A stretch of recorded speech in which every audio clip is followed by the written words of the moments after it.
Magandang hapon sa iyo, Mr. Aldwin. So ikaw ay susuko. Opo, sir. Wala ka pang warrant. Pero Wala ikaw po. ay susuko rito dahil kahit Wala wala po. pang warrant. Tanda ko pong pagbayaran lahat.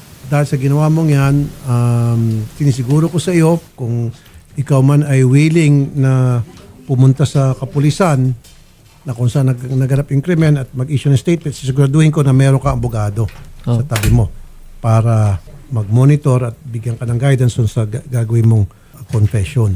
Opo, sir. Bakit niyo po sinaksak si Kagawad? Kasi po, hinalik-halikan po ako noon, tas gusto po makipagtalik. Kaya hindi ko naman po gusto yung ganun. Ako yung sa dalaw ng kalasingan ko po. Okay. Nagawa ko po yun. Saan nangyari? Paghatid po namin nung kainuman po namin matanda, nung pagbalik po, doon po ako po. Saan Pinilit nangyari? niya po akong galawin po. Saan lugar? Doon po sa Dolores, Quezon. Sa loob ng bahay? Sinundan ko lang po siya dyan kasi po nakatakbo po yun nung pagsaksa ko po ng 29. At nakainom kayo pareho? Opo. Gusto ka niya molestyahin? Opo. So sa galit mo, nagawa mo yung hindi dapat. Opo. Sobrang lasing din po pati.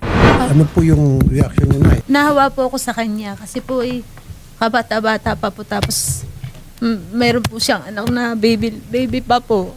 Ay mawawalan po siya ng trabaho at makukulong.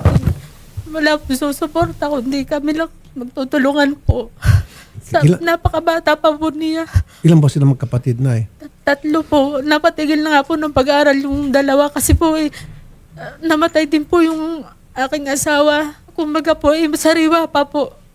January 23 po namatay Siyempre na meron naman tinatawag na korte at yung korte ang magdidetermina kung anong karapat-dapat para sa anak ninyo. Kailangan hustisya pa rin po manaig. Okay, although meron siyang binanggit dahilan kung ba't niya nagawa, pero hindi pa rin po siguro dahilan yun para tayo ay kumiti ng buhay ng isang tao. Opo. Okay. Anda naman po siyang pagbayaran. Kumbaga po safety po dapat. Yan po, kaya ko may assure sa inyo Opo. na safe siya. Pagpunta niya po sa PNP, kung kailangan siya magbigay ng statement, meron po talaga kami ipoprovide na abogado sa inyo. Okay. Mr. Sanchez, magandang hapon po, sir. Magandang hapon din po, sir. Andito po sa aming studio ngayon si Mr. Aldwin Ortega at sumusuko po at inaamin niya po at inaako niya po yung ginawa niyang krimen laban doon sa inyo pong kapatid. Ano pong reaksyon niyo, Mr. Sanchez? Siyempre po, kahit naman po sino, napakabait po ng kapatid ko. Sa hindi po lang siya, ganun yung gaganti niya. Tapos ngayon natatakot na makulong. Yung kapatid ko nga, patay na. Naawa kayo na mawawalan ng trabaho. Ano ba yung ginawa niya sa kapatid ko? Hindi ba siya naawa? Tumakbo na, hinabol pa niyan. Hinabol pa. Tapos anong sasabihin mo? Last year lang kayo nagkakilala. 2022 pa lang magkakilala na kayo, napunta ka na mismo dito sa bahay. Magkakilala? Bakit po sila magkakilala? 2022 pa lamang. Meron na po silang relasyon na nakakapera sa kapatid ko. Tapos nitong walang naibigay, ganyan yung gagawin niya. Hinirangan niya po yung susiyan ng motor ng kapatid ko nang hindi makaalis. Mr. Sanchez, may pag-amin naman siya at inaako niya yung kanyang kasalanan. Of course, nalulungkot siya dahil alam niya makukulong siya. At sinamahan nga siya dito ng madre niya para isurrender yung kanyang anak. So, ang mahalaga doon, may pag-amin na po, may pag-ako na po, Mr. Sanchez, sa kanyang ginawang kasalanan. Opo, pero huwag na po siya magsinungaling at siya naman na pumatay na. Ang tagal na nila magkakilala. Tapos sasabihin mo, kainuman mo doon, kailang dalawa nandun, may dumaan doon. Yung matanda. Sinabi naman niya na hinupuan siya, kaya nagawa niya yung krimen. Pero still, sabi ko kanina pa, na hindi dahilan yon. Kung ikaw nahipuan, Opo, hindi po, ikasuhan mo. sir. Doon na lang po sa 2022 napunta siya dito sa bahay. Kung alam mong gano'n na yung kapatid ko, hindi ka na nakisama, 2026 na ngayon. 2022, magkakilala na pala kayo ni Kagawad. Hindi po kami magkakilala ng Napunta na 2022. po sa bahay. Meron po akong mga screenshot na nandun po yung date. Ang mahalaga, Mr. Sanchez, gugulo ng hustisya, lalopat nandito siya ngayon. Attorney Garrett, Yes po, Senator. Magandang hapon po. may sumusuko rito at inaako na niyang Opo. kanyang kasalanan, yung krimen, Opo, Sen. ang pagpatay sa isang kagawad. However, wala pang warrant pero gusto niyang sumuko. So, paano maging proseso nito? Attorney Opo. Garrett. Ang tinatawag po natin dito, Senator, is surrender. It's one of the circumstances na mapapababa po ang penalty ng surrender used later on. Kasama na po dito ang kanyang paglagay sa tinatawag nating protective custody po na tinatawag natin, Sen. No? Kung saan siya ay ilalagay sa kustodiya ng ating kapulisan. Man po ay ibabawas sa kanyang sentensya kapag siya ay nahatulan po ng guilty, possibly sa arraignment pa lang po siya na iaamin. Yun po, Senator, no? Hindi na po natin kailangan ng warrant sapagkat siya ay voluntaryong sumusuko sa ating kapulisan. Wala pang warrant, pwede na siya ikustudiya ng PNP? Yes po, Senator. Kasama po yan sa konsepto ng voluntary surrender. Siya na po ay sumusuko sa ating kapulisan. No? At maghihintay na lang kanyang araw sa korte para siya ay umamin ng guilty sa harap po ng judge. Major, alam mo na ata yung nangyaring krimen doon sa inyong... Yes, sir. Yung proseso po nito, sabi ni Attorney Garrett, is voluntary surrender po sa inyo. Yes po, magvo-voluntary surrender po siya and he has to execute the extrajudicial confession, sir. With a lawyer. Yes, sir. And then after na po ay makapag-execute niya siya ng extrajudicial confession, ano pong susunod na mangyari? Gagawin nyo? I-custody na po namin siya. I-effect na po namin yung arrest and babasahan na po namin siya ng Miranda rights. And Major, tulad ng sinasabi ko sa lahat ng mga sumusuko dito, dapat mai-guarantee namin, and then kayo, na safe siya. Yes, sir. Na walang mangyari sa kanya. Hayaan na natin yung korte, bahala ng korte sa kanya maghusga kung ano man dapat ihusga against him. Yes, sir. Just like the same with other wanted persons, sir. So ayaw ko mabalitaan Major, baka may sabihin nyo, siya ay nagbigti. No, sir. No, sir. O siya ay kinagat ng ahas doon sa selda. Hindi pwede mangyari yun. Hindi Yes, ako sir. papayag. I assure you, sir. Walang So, mangyayaring ganun. bigyan ng assurance na Yes, sir. hanggang sa lumabas yung warrant and then madeliver siya doon sa judge. Tama? Yes, sir. Okay. Yes, sir. Nagpapasalamat po ako sa programa niya, sir. At naging way para makuha namin yung suspect natin sa sa hacking incident na nangyari sa Dolores. Kailan ito nangyari? February 17 po. Mr. Sanchez, ang aming pong taus-pusong pakikiramay, kung meron po ako matulong ang aking programa, nailibing na ho ba? Apo. Nasa burol pa rin po? Hindi pa po, nakaburol pa po. Magpapadala po ako ng staff ko dyan para makiramay po, Mr. Sanchez. Opo, sir, salamat po. Meron kayong mensahe sa mga kamag-anak ng biktima. Sana po ay wag na pong gumanti kung ano man pong gaganti-ganti ng yung mga nasa comment po. Ay, sana po wag na mangyari po yun. Kasi Maigi po, sumuko naman po ng Maayos. ng anak ko po. Ginawan ko po ng paraan para siya makasuko. Kahit nang hiram-hiram sa mga kapatid ng pamasahe. Ang kaigihan nito, ma'am, ay masisecure po siya kung kinakatakutan niyo na baka gantihan siya. Nasa custody na po siya ng PNP and sinabi naman po ng ating PNP ni Major, they will make sure na secured siya. Walang mangyari sa kanya. Of course, bumonitor din namin. Good luck na lang sa iyo. Bahala na sa iyong korte, Mr. Ortega. Salamat po sa iyong tiwala. Salamat po sa iyong pagsuko. At tulad ng sinasabi ko pa ulit-ulit, kapalit ng inyong pagsuko, yung inyo pong seguridad ang unang-unang magiging mission ko, assignment ko para sa inyo na para maging safe kayo. Salamat po, sir. Sige po, punta na kayo doon kay Major, sasamahan na kayo doon sa Dolores, Quezon. Major, kailangan may meron tayong Paulo ya. Yes po, may attorney po kami nakausap na, sir. Judicial. Attorney Garrett, tama ba yung narinig mo? Yes po, Senator. Mas maganda po na i-execute niyo po agad ang kanyang extrajudicial confession bago po ang filing para po sa arraignment pa lang po. No? Kung tinanong po siya kung guilty or not guilty ang kanyang plea, dumiretso na lang po sana sa guilty para po sa ikakatuwa rin po ng pamilya ng biktima po. Wag na magsinungaling. Total, anyway, inamin naman na niya. Inako na niya. Yes po. Major, naisampa na bang kaso? For filing na, sir. Kasama yung mga kamag-anak, of course. Actually, sir, nung tinawagan niyo, sir, yung nanay, ando na sila kay fiscal, sir. Okay. Sige, Mr. Ortega, salamat sa pagpunta at sa iyong tiwala sa programa. Salamat din. Nay, thank you po sa pagsama dito sa anak nyo at i-reimburse ko po yung pamasahe ninyo and all. Okay? At sa inyo po, Mr. Sanchez, ang aming pong taus-pusong pakikiramay sa muli at may darating po akong reporter dyan para makiramay po. Okay? At tutulong kung ano man pwede maitulong. Salamat po, sir. Salamat po, Mr. Sanchez. Naisipang sumuko sa TV5. Kasi po, pinagbabantaan na po ako ng mga yan. Chances po. Ubusin daw po ang pamilya namin Ortega sa Dolores, Quezon po. Kasi po, natatakot po akong sumuko sa Dolores. Kasi nga po, pinagbabantaan na ho talaga ako doon. Mensahe mo dun sa pamilya. Sana mapatawad po nila ako. Hindi ko naman po sinasadya. Dala lang po ng kalasingan. Diretso na po kami sa Dolores, Quezon and doon na siya mag-execute ng extrajudicial confession niya.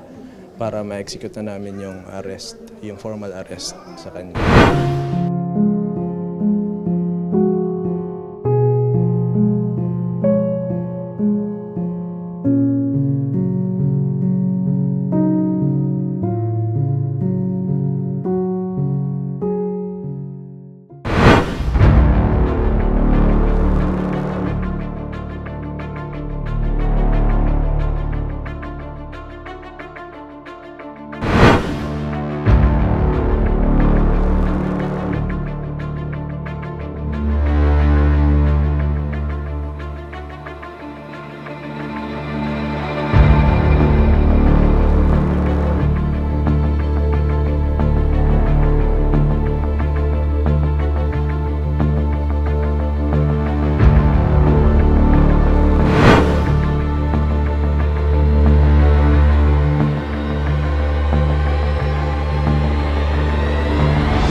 Ngayon po, Major, ay na-turn over na po from TV5 to your office po sa PNP po. Ito pong ating suspect na si Sir Aldwin. So ano po ba yung ating naging procedure para po sa kanya? After ma-turnover ng TV5 sa amin, directly nag-proceed kami sa nearest law office dito sa Dolores. Nag-execute siya ng extrajudicial confession niya along with his affidavits for his voluntary surrender. And the affidavit of yung nanay niya and yung ka-live-in partner niya na tina-turn over nila si Aldwin sa amin, along with the waiver niya sa Article 125 and 124 ng Revised Penal Code. Ngayon po na nandito na po sa police station, ano po ba yung ginawa ba natin? The same procedure sa mga ibang na ikukulong natin. Mag-undergo siya ng booking procedure and after that, ipapasok na siya. So regarding naman po doon sa case po natin, ano na po ba yung update po doon sa kaso laban dito kay Sir Aldwin? Na-file na natin yung formal complaint sa Fiscal's Office, nadakit na siya kay Fiscal, and yun po, as of this time, na-file na natin yung kasong homicide against kay Aldwin. Ano po ba yung next step po na gagawin po ni Sir Aldwin? Ngayon po na nasa custody niyo po siya. So maghihintay po tayo ng patawag ni Fiscal para sa pagsagot ni Aldwin doon, yung counter affidavit niya. So for the meantime po, nasa protective custody niyo po itong si Aldwin. Yeah, nag-voluntary surrender siya sa amin, ma'am. So dito talaga muna siya. Yes po. So Sir Aldwin, ano na lang yung mensahe mo unang-una sa family mo? Tawarin niyo po ako kung nagawa ko yung kasalanan na yun. Hindi ko naman talaga sinasadya eh. Nalasing lang talaga ako nun. Dito naman sa biktima and syempre sa family nung pinatay mo. Sana mapatawad nila ako. Alam ko hindi nila ako mapapatawad. Nung ganun-ganun na lang. Alam ko nagkamali ako. Sobrang kalasingan ko po. On behalf of Dolores MPS, ma'am, nagpapasalamat din kami sa Wanted sa radyo. Naging instrument ang program nyo para sa surrender ni Aldwin. Maraming salamat po sa program nyo.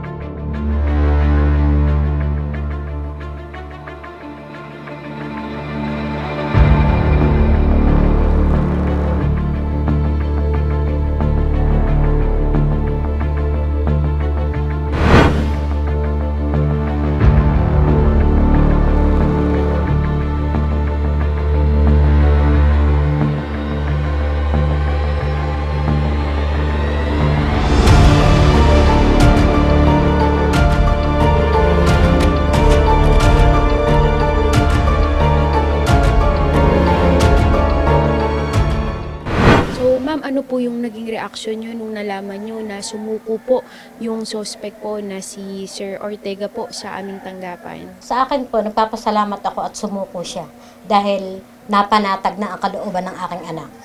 matatahimik siya. Pwede niyo po bang ikwento sa amin yung nangyari po, nanay, nung time po na pinatay po itong inyong anak? Ma'am, kasi ganito, ang pagkakaalam ko, tinawagan niya ang anak ko para pumunta sa kanilang bahay. Nag-inuman sila. Ngayon, kasusweldo lang po ng anak ko 2 days before na tinawagan niya. Kami, ayun naman yung mga kapatid niya, okay lang. Dahil nasanay na nga ng gano'n na napunta doon. Tapos yung suspect, malimit ding napunta dito. Kaya ako hindi naniniwala doon sa sinabi niya na report na noon lang niya nakilala. 2019, napunta na ho siya dito. Tapos yung sasabihin niya na hinahalikan siya, minumulesya siya. Sa liit ho ng anak ko, sa tangkad niya, mumulesyahin siya. Ang alam ko hong pinagkaganon niya dahil kailangan ho niya ng perang malaki dahil marami ho silang bayarin. Siguro ho, kaya nagkaganon, walang maipeheran ng anak ko na malaking pera. Sobra ho ang tadtad. Ginawa niyang baboy ang anak ko. Ilan po ba yung natamong saksak ni Sir Alvin? Aba ma'am, dito, ang haba. Dito, halos inabot ang kanyang baga. Putol ho ang 2 daliri. Tapos yung kamay niya, 3 ang lalalim ng taga. Ayun ba ho'y bubuhayin? Confirmation lang, nabanggit kasi sa amin na parang siya ay hindi baga straight. Ay, wala pong katotohanan yun. Ay, sana ho, hindi ito nagka-girlfriend. Yun ho'y pinalalabas na lang nila dahil wala ho silang maidahilan eh. Ano po yung gusto niyo mangyari para po sa case po ni Kagawad Alvin? Ang gusto ko ho talaga ay siya ay makulong habang buhay. Mami, bilang tulong din po ni Idol Rafi para po sa kay Sir Alvin, ito po yung 20,000 pesos po para po sa financial assistance. Sana po kahit papaano ay makatulong po para sa family nyo. Salamat ng marami kay Senator Rafi Tulfo. Maraming salamat po sa iyo.